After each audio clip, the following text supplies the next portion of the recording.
Hey everyone, welcome to the 4th week of Shelf Life, where I talk about what I read over the course of the week because I'm trying to conquer my physical TBR and basically reduce the number of unread books that I already own.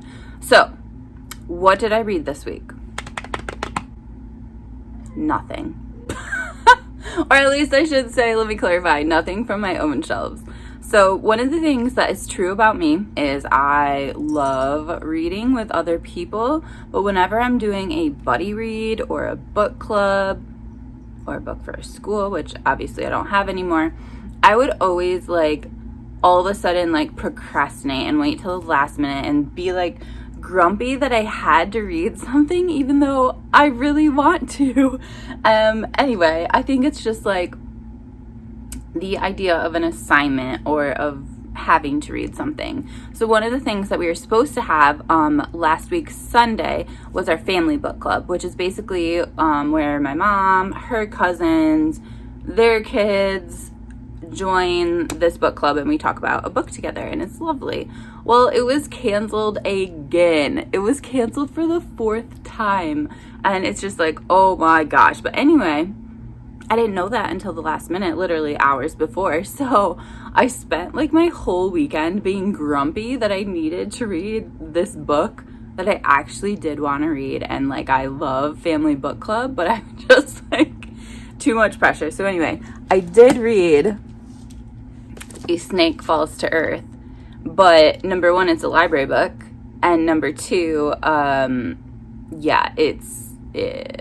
I just felt so much pressure that I had to read it that I didn't really get to anything else. Anyway, the other thing that happened this week, and I don't usually discuss library books or books that are not part of my physical TBR that I'm trying to bring down unless I absolutely loved it. And I know a lot of people absolutely love this book. I did not, so I'm not going to really talk about it. And I also got really bored, by the way, with the snake bits. So I kind of skimmed through those, which took away from the story, obviously. Anyway, so what did I do this week instead? On Saturday, I went and had a massage from my favorite massage person. And normally I go during the week, but for whatever reason, it worked out where this time I was going on a Saturday. Well, her and I do not do the typical thing. There was one time I was talking to another friend and she was like, do you talk to your massage therapist? And I was like, no, I don't talk to my massage therapist. No, whatever. And then she was like, okay, I don't either, but I feel bad for not talking. Okay, well, a few weeks after I had that conversation with my friend, which by the way was years ago, I started talking to my massage therapist, and we would basically talk for half and then I would relax for half, and that was lovely. Well, then we just kind of became friends, and we now literally talk the entire time of the massage, and I am laughing and talking and whatever, and it's lovely. I love it. But one of our conversations was why do people listen to spa music during a massage, and asking each other what's your ideal massage. So I asked her because sometimes they will trade massages and she'll get one for free from someone else, and then she'll give them one for free, whatever. So she said that her ideal massage was a podcast. Everyone just shut up, let her listen to the podcast, don't talk to her, don't do anything, just listen to the podcast. And I was like, oh my gosh, that actually sounds so fun. So lately we have kind of switched, and it's different every time. There are times when we literally talk through the whole massage still because we love, I adore her. But there's a lot of times where we're either listening to a podcast or listening to an audiobook, because we read This Is Going to Hurt by Adam Kay together, through audio, dying laughing the whole time, except when it got really serious, which it does, but we're both here for that anyway. So nevertheless, my massages have changed. And on Saturday, she basically was like, what do you want to do? Audiobook it, podcast? What do you want? Spa music. And I was like, oh, I want a podcast, but you pick. I don't know. So she's like, okay, this one, there's a lot of trigger warnings. If you're okay with that, whatever. But she said that she has really been into this one called Something Was Wrong. And she kind of told me about it, which doesn't really make it sound that good, but I trust her judgment. So basically, Something Was Wrong is about abusive relationships. And basically things start out fine, and then throughout the course of the storytelling, you're like, oh my gosh. And it's true stories, it's nonfiction, it's people sharing their experiences. And what I've come to realize is basically you learn a lot about kind of what to look out for, or what were signs in previous situations where you have gone through similar situations. And yeah, it's just amazing. You're just on the edge of your seat the entire time. So anyway, so we listened to the start of season 2. We listened to 2 episodes because the second one was super, super short, and I was hooked. And so that took a lot of my time, because then I just finished season 2. Like, I was like, I'm really sorry, but I cheated on you, and I'm listening to season 2, and it's getting crazy. And then she was like, I was literally just gonna message you to be like, would you mind if I kept listening? Like, and I was like, no, because I have a massage every week, but I might not have her for like another month or so. And I was just like, no, that wouldn't be fair to like have us wait. Like, you listen, I'll listen, it's gonna be good. So I finished season 2, then I went back and listened to season 1, then I went and listened to season 3. I have listened to 3 seasons of this in the past week, which means I have not read. Like, I just sit there and zone out, or I play a computer game, which is the other thing. I've been playing Sims a lot this week. I also kind of got my Wii, I was going to call it a Nintendo 64. I got my Wii figured out, and that is on again. And so that has never been anything that I've been obsessed with, but I have been playing it like a couple times. So that takes up time as well. And then this is so crazy, but I was thinking about my vintage phone that I got that is not actually vintage, it's fake, and you basically use it as a Bluetooth situation, and you have your headset, headset, and you talk on your cell phone with this old school handset, you know? And I was like, what else can I do that's vintage? And I was like, I'm going to figure out a way to get cable, because I do have cable for free in my internet. Rewind. Blah, blah, blah. I do have cable for free with my apartment.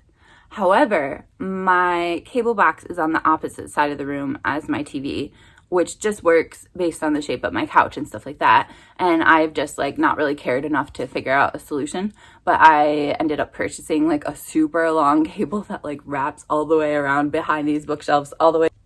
Sorry, my alarm went off saying it was time for work. Anyway, it wraps all the way around from my TV around these bookshelves, around my couch, and into the outlet on the opposite side of the wall. So I have been enjoying TV slightly. Like, I watched Nova, which actually was boring this week, but normally Nova is something I love. It's on PBS. And then I also watched Dateline. That's pretty much the extent of my TV watching. I tried the news once, but it was boring, so yeah. Anyway, so I have been busy doing a lot of other things this week, which is my main point. But because I have to go to work, I want to get the ball rolling on this conversation. I do only have a half day today. We have records day, so we have students for half the day. Then we do report cards and stuff. Mine have been done for a couple weeks, so I literally have nothing to do except my own work of doing an IEP that's due on Monday. And I'm going to do that in the morning most likely, because basically I have plan time, and then we have a meeting, and then the kids go home. Anyway, so the plan for this week, I'm so excited. This was kind of a melding of situations where I finally listened to Bert's video, which was from like 2 weeks ago, in which he announced that he was doing like a February rereads situation. And he was asking for people to get involved with that and to share their TBRRs. And at the same time, well, before that, but like around the same, Heather from Soggy Expat Book Nerd was messaging me about, do I remember floppy disks? Like the actual floppy ones that were big, and like the floppy ones that were not actually floppy, but called floppy disks and were smaller. And I was like, yes, they are real things. I remember those, whatever. Okay. But then it got me thinking about the 90s. I love the 90s. I love childhood. I love the idea of just coming home from school and like doing nothing but having a snack and doing what you do and reading for hours and hours and hours, playing video games, watching cool TV shows, like whatever, okay?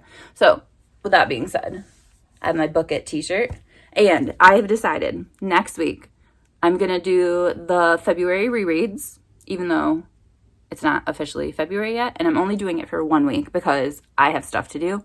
I need to tackle my physical TBR, and I don't have time to be rereading for a whole month. Sorry, Bert. I love your idea, though. Great idea. So what I'm going to do is I'm going to reread books from the 90s that I loved as a kid, and have not reread. So there's some that I can vouch for are still amazing. I have revisited them. I'm not going back to those. I'm going back to ones I haven't revisited. So they are The White Mountains, which I actually started last night. So far, so good. I loved this book. I never read any more in the trilogy. The Ear, the Eye, and the Arm by Nancy Farmer. Totally Haunted Kids by Bruce Nash and Alan Zulo. One of the stories that was my favorite and I can still remember vividly. I swear could actually happen. The Ghosts of Mercy Manor. We'll see like how not scary this probably is. Midnight in the Dollhouse, which made me want to break a bone because basically this girl breaks her hip and then has to stay in bed for a really long time and her dolls come to life, which is something to talk about in a second. Into the Land of the Unicorns by Bruce Coville, whatever. Absolutely terrifying, fast-paced beginning. I remember reading it in the car while listening to the Beach Boys on the way to my grandma's house. The grandma that I wasn't a fan of, not the grandma I liked. And then Scary Stories to Tell in the Dark, which is a classic. I'm wondering if Bloody Mary is in this one because there were like loads of books in this series, but Bloody Mary is the one that made the girls scared to go to the bathroom at school. Literally in tears. So I'm going to be spending the week rereading these and then sharing my reactions along the way. I am also going to rewatch either TV shows that I vaguely remember as a child or movies that I also have vague memories of. So one of the TV shows, I remember like Mannequins, and I had to ask my mom like for more information. It was Today's Special. I feel like a lot of these shows, by the way, are Canadian, but maybe that's a lie. So I'm going to rewatch that. And I have basically decided in selecting what I want to rewatch that 90s TV was horrifying. And some of these are probably from the 80s, but I'm just saying like I remember them in my childhood. Or I watched them in the 90s, like on TV as reruns or whatever. The other thing I have a vague memory of and have scoured the internet trying to find out what it was and finally found it was basically this movie where I wasn't able to finish watching it because I had to go ice skating. Like, that's a serious bad thing. Like, no, that was a great thing I had to leave for rather than sitting around watching TV. But it was this witch or this queen, and she was in a room with just cases and cases of heads, and she would like take off her head and swap it for another one. And then I found out what that is, that it's Return to Oz. It's like a Wizard of Oz story, remake, whatever. And then the final one that I have very, very vague memories of and was the hardest to find, but I actually did find, and I watched it recently, but I'm still going to talk about it later on in this vlog. That's coming next week, not this one, is basically this doll that comes out of a child's mirror. Terrifying. When I did rewatch it, there were other parts that I remembered, like just specific clips of, like very vaguely, but I like remembered like the way the key was like slid across the ground and the witch's hand and just these little snapshots. Anyway, I'm really late for work, so I'm gonna go. But I hope you guys have an amazing reading week. I deeply apologize for having read like literally nothing this week, but I also had a great week, so it's all good, right? Everyone needs a break. You can't just read like a machine forever. Anyway, have a great week, have a great weekend, and I will talk to you guys soon. Oh, and by the way, thank you so much for all your positive comments about these videos. Like, you guys, like, I don't really care about my stats. I care about more about my comments and if you guys like them and stuff. Like, the comments have been so kind and my stats are really up from these videos, which, like I said, I don't care about. I just love the interaction with you guys. So thank you guys so much for watching and for all your kind words. Have an epic week, and I'll talk to you soon. Bye.